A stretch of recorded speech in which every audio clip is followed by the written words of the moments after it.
दोस्तों नमस्कार। आप हमें जानते हैं और आज काफ़ी दिन बाद हम ये वीडियो लेके आए हैं क्योंकि उसका रीज़न आप जानते हैं कि दिल्ली राजेंद्र नगर या करोल बाग में जो दर्दनाक घटना हुआ था उस प्रोटेस्ट से हम भी जुड़े हुए थे। चूँकि संस्थानें बंद थी और प्रोटेस्ट में हम भी शामिल थे, तो इसीलिए वीडियो बनाने का टाइम मुझे नहीं मिला। और ये वीडियो जो हम बना रहे हैं उसे आप हिंदी माध्यम के छात्रों या इंग्लिश माध्यम के छात्रों यार एक बार सुनिएगा, प्लीज़ रिक्वेस्ट हमारा। आप पूरा वीडियो मेरा सुनते हैं या नहीं सुनते हैं, लेकिन इस वीडियो को थोड़ा सुनिएगा क्योंकि कुछ ज़रूरी बात हम बताने जा रहे हैं। जितने सारे टीचर जो है सोशल मीडिया पर आके नेम फेम कमाया है, फालतू का बकवास किया है, बकैती किया है, उस टीचर से संबंधित हमारा को नहीं है। हमारा कुछ अलग तरह का वीडियो है, इसको आप एक बार सुनिएगा तो कुछ पता चलेगा। इसलिए हम आपको बता रहे हैं कि आप जानते हैं कि मुखर्जी नगर में मेरा भी संस्थान है। मेरा संस्थान सील नहीं हुआ है क्योंकि मैं एमसीडी के नॉर्म्स का वायलेशन नहीं करता हूँ। जो उनके नियम कौन होता है मैं उनका पालन करता हूँ, इसलिए मेरी कोचिंग सील नहीं हुई है। तो जो सवाल हम अभी बताने वाले हैं आपसे, जो बहुत एक लार्जर प्रश्न हम उठाने वाले हैं, बहुत सारे इस बीच में बहुत सारे मीडिया संस्थान आए, हमसे भी मिले, मेरा भी वो इंटरव्यू लिया, मीडिया वालों ने मेरा भी इंटरव्यू लिया यार, नेशनल चैनल ने इंटरव्यू लिया। लेकिन मुझे लगा कि मेरा जो थॉट प्रोसेस था वो इतना हिम्मत नहीं जुटा पाया कि वो उसको प्ले कर सके, हमारे उस वीडियो को वो प्ले कर सके, वो इतना हिम्मत नहीं जुटा पाया। तो इसीलिए मुझे लगा कि चलो अब टाइम मिला है, थोड़ा मामला शांत हुआ है, तो चीज़ें हम अपने प्लेटफॉर्म से ही हम क्यों ना कहें, दूसरे के प्लेटफॉर्म से हम क्यों, कि हम अपने प्लेटफॉर्म से क्यों ना कहें। इसलिए ये वीडियो हम आप लोग के लिए लेकर आए हैं।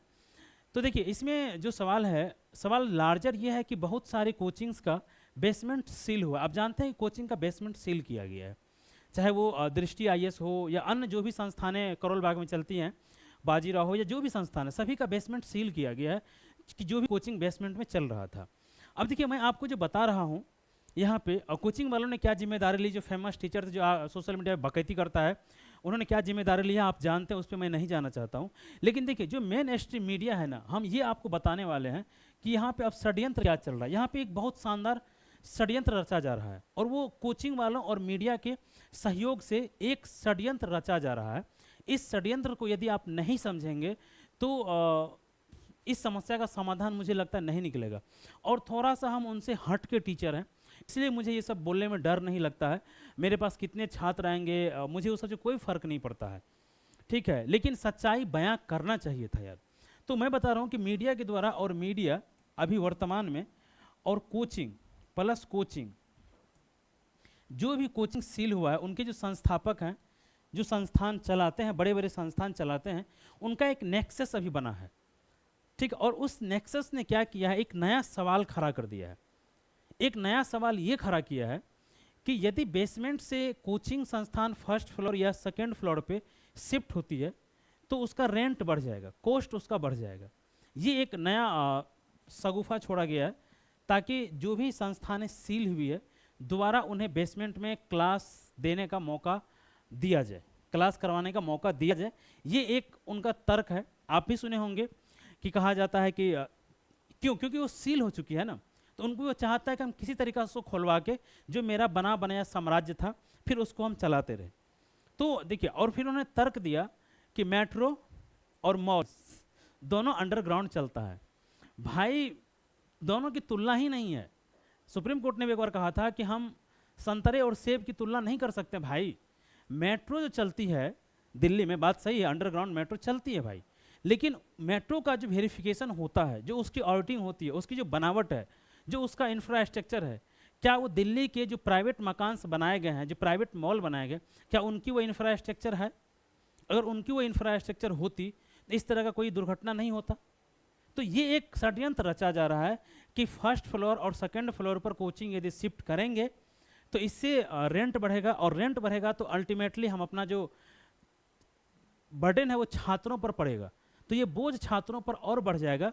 इस कारण से वो फीस अपना बढ़ाना चाहेगा, फिर चाहेगा कि हम फीस को बढ़ा दें। तो उनका यही तर्क है। समझ गए आप? तर्क समझ गए होंगे ना, कि वो चाहता है कि अगर कोचिंग यहाँ पे शिफ्ट हुई तो इस तरह का कंडीशन होगा, और इस कंडीशन के परिणाम स्वरूप चीज़ें विद्यार्थी पर बर्डन बढ़ जाएगा और चीज़ें विद्यार्थी पर शिफ्ट हो जाएगी। अब हम आपको बता रहे हैं कि इसका सॉल्यूशन क्या है। इसका बहुत शानदार सॉल्यूशन है, और मैंने सॉल्यूशन नेशनल मीडिया को दिया था लेकिन उन्होंने चलाया नहीं, क्योंकि मैंने उसे पैसा नहीं दिया था मीडिया वाले को, जिनका जो पैसा दिया उनका पक्ष वो रख रहा है, चलिए कोई बात नहीं, ठीक है। हम आपसे बता रहे हैं, जैसे हम दिल्ली में रहते हैं, दिल्ली में, और मेरा संस्थान तो यार फर्स्ट फ्लोर पे है, तो हम तो चला रहे हैं फर्स्ट फ्लोर पे।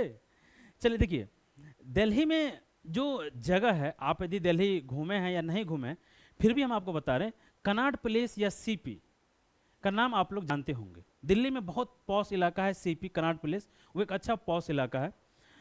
और बहुत सारा इंटीरियर इलाका भी है दिल्ली में, जैसे हम बता दें कि वजीराबाद है, एक इंटीरियर इलाका है, संत नगर है, बुरारी है, झरोदा है, इस तरह का बहुत सारा मतलब एक तरीका से आप लग जाइएगा, वहाँ लगेगा आपको कि हम गांव में आए हुए हैं, इस तरह का इलाका है। तो ये बताइए, कुछ दुकानें जो हैं वो कनॉट प्लेस पे चलती है, या आप साउथ दिल्ली यदि जाएंगे, या INA जिसे हम लोग का दिल्ली हाट के नाम से जानते हैं, तो वो सब पॉश इलाका है, मतलब महंगा इलाका है। कनॉट प्लेस तो बहुत महंगा इलाका, जानते हैं आप। तो ये बताइए, जो एक व्यक्ति है जो दुकान चला रहा है कनॉट प्लेस में, और एक व्यक्ति दुकान चला रहा है वजीराबाद में, निश्चित रूप से वजीराबाद से कई गुना रेंट अधिक होगा कनॉट प्लेस का। ये सच है, ये निश्चित है, ये फैक्ट है, इसमें कोई झूठ नहीं है। लेकिन आप बताइए, जो बिस्लेरी की पानी आती है, बोतल आती है, या अन्य कोई भी वस्तुएं आती है, अगर आप लेज खरीदते हो या कोई भी पैकेट फूड खरीदते हो, ठीक है, तो उस पर क्या होता है, उस पर MRP लिखा होता है। आप जानते हैं, MRP लिखा होता है, ठीक है। लेकिन ये बताइए, वजीराबाद में जो दुकान है वो भी उसी MRP पे वो सामान दे रहा है। बिस्लेरी की बोतल उसी MRP पे वजीराबाद का दुकानदार भी दे रहा है, और उसी MRP पे सीपी कनॉट प्लेस का दुकानदार भी दे रहा है। तो कनॉट प्लेस वाला ये लॉजिक तो नहीं लगा रहा है दुकानदार कि देखिए हमें रेंट अधिक देना पड़ता है, इसलिए हमारी जो MRP होगी वो 30 रुपया होगी, और जो वजीराबाद वाला है उसको रेंट कम देना पड़ता है, तो उसकी MRP 20 रुपया होगी। तो ये बकवास है, ठीक है। ये जो तर्क दिया तक रेंट बढ़ जाएगा, ये एक बकवास लॉजिक है। छात्रों का शोषण करने का यह एक और नया तरीका ढूंढा जा रहा है। तो इसमें हम बता रहे हैं कि आखिर इसका सॉल्यूशन क्या है। सॉल्यूशन यह है कि जो कोचिंग संस्थान है, ठीक है, जो कोचिंग संस्थान जो चल रही हैं, वो अपना प्रॉफिट कम कर दे। आप वो अपना प्रॉफिट कम कर दे। सपोज कीजिए कि जैसे हमने एक एग्जांपल दिया आपको कि कनॉट प्लेस वाले को उस पानी के बोतल पे 2 रुपया हो सकता है बचता होगा, 1 रुपया बचता होगा, लेकिन वही वजीराबाद के दुकानदार को उस पे हो सकता है 4 रुपया बचता होगा। तो प्रॉफिट, अगर आप अपना प्रॉफिट कम कर देंगे ना, तो बर्डन छात्रों पर नहीं पड़ेगा। मैंने कहा है कि मेरा एक और भी थॉट था इस पे, एक और विचार है, और मैंने मीडिया वाले से भी कहा था कि आप पिछले 10 साल में जो भी संस्थानें अब पिछले 10 साल से चल रही है, बड़ी बड़ी संस्थानें हैं, आप उनका सरकार से एक ऑडिट रिपोर्ट करवा लीजिए कि पिछले 10 साल में इसकी नेटवर्थ कितनी बढ़ी है, इसका प्रॉफिट कितना बढ़ा है। आप देख लीजिए ना, आपको पता चल जाएगा कि सच्चाई क्या है, पता चल जाएगा सच्चाई क्या है, कि नेटवर्थ उसकी कितनी बढ़ी है, कि कितना उनका प्रॉफिट बढ़ा है। तो वो अपना प्रॉफिट कम नहीं करना चाहता। आप जानते होंगे भारत इकोनॉमी में एक थ्योरी चलती है, उसको कहते हैं के शेप रिकवरी। इंडिया में अभी के शेप रिकवरी चल रहा है, अमीर और अमीर हो रहा है और गरीब हो रहा है। तो जब तक ये कैपिटल कंसंट्रेशन जो कुछ लोगों के बीच हो रहा है, इसका डिस्ट्रीब्यूशन सही तरीके से नहीं होगा, तब तक ये मुश्किल है। इसलिए मैं अपनी ये बताना चाह रहा था कि अपने प्रॉफिट को कम कीजिए, और पिछले 10 साल में कोचिंग वालों का ऑडिट रिपोर्ट सरकार कराए कि इसकी नेटवर्थ कितनी बढ़ी है, इसका प्रॉफिट कितना बढ़ा है। फिर आपको पता चल जाएगा कि ये कोचिंग वाले किस तरीका से बेवकूफ़ बनाए, क्या नेक्सस चल रहा है। तो यही मुझे अपनी बात कहनी थी कि ये जो बकवास किया जा रहा है कि फर्स्ट फ्लोर या सेकंड फ्लोर पे कोचिंग शिफ्ट होगी तो उसका रेंट बढ़ जाएगा, और रेंट बढ़ेगा तो अल्टीमेट उसका बर्डन छात्रों पर पड़ेगा, इससे मैं सहमत नहीं हूँ। सरकार को एक गाइडलाइन बनानी चाहिए थी, कोई एक मैकेनिज्म हम अपनी तरफ सुझा रहे हैं। जैसे आपको पता होगा कि पहले जो हमारा बैंक ऋण देता है लोगों को, तो RBI अपने तरफ से बेस रेट कम करता था, परंतु बैंक जो है वो ग्राहक को बेनिफिट नहीं देता था, वो ब्याज रेट कम नहीं करता था। तो इसका फिर सॉल्यूशन निकाला गया, RBI ने सॉल्यूशन निकाला क्या किया जाए। तो RBI ने कहा कि ऐसा कीजिए, आप CRR जो हमारा CRR रेपो रेट होता, रेपो रेट, आप रेपो रेट से जोड़ लीजिए। अगर रेपो रेट RBI बढ़ाएगा तो आप कस्टमर पे इंटरेस्ट बढ़ा दीजिए, और यदि RBI रेपो रेट घटा रहा है तो आप कस्टमर को छूट दीजिए। तो उसको महंगाई से जोड़ दिया गया कि जिस दर से महंगाई बढ़ रही है उसी दर से आप चीज़ों को बढ़ाइए। तो जिस दर से, देखिए जैसे अभी देखे होंगे कोचिंग का फीस एक बार में 20-25 हज़ार बढ़ जाता है, 50 हज़ार बढ़ जाता है। अगर आप दिल्ली मुखर्जी नगर में रहते होंगे तो जानते होंगे यहाँ का रेंट एक बार में 1000 बढ़ जाता है, 2000 बढ़ जाता है। तो भाई या इस तरीक़ा से महंगाई नहीं बढ़ती है ना। तो एक तो रेंट की समस्या है और एक कोचिंग वालों की समस्या है।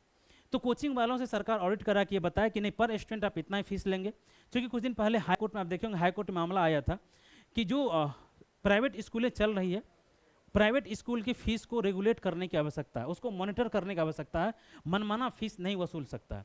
ठीक उसी तरीक़ा से कोचिंग संस्थानों को मनमाना फीस वसूलने की छूट नहीं होनी चाहिए थी, ये सरकार को गाइडलाइन बनाना चाहिए था। और उसी तरीक़ा से जैसे सपोज कीजिए कि आपके अगर कोई जानकारी रिश्तेदार, यदि आप कोई सरकारी नौकरी करते हैं और सरकार यदि आपको रहने के लिए आवास देती है तो वो कुछ रुपया आपकी सैलरी से काट लेती है कि हम आपको रहने के लिए आवास दे रहे हैं, तो सरकारी रेट पे आप रेंट तय कर दीजिए।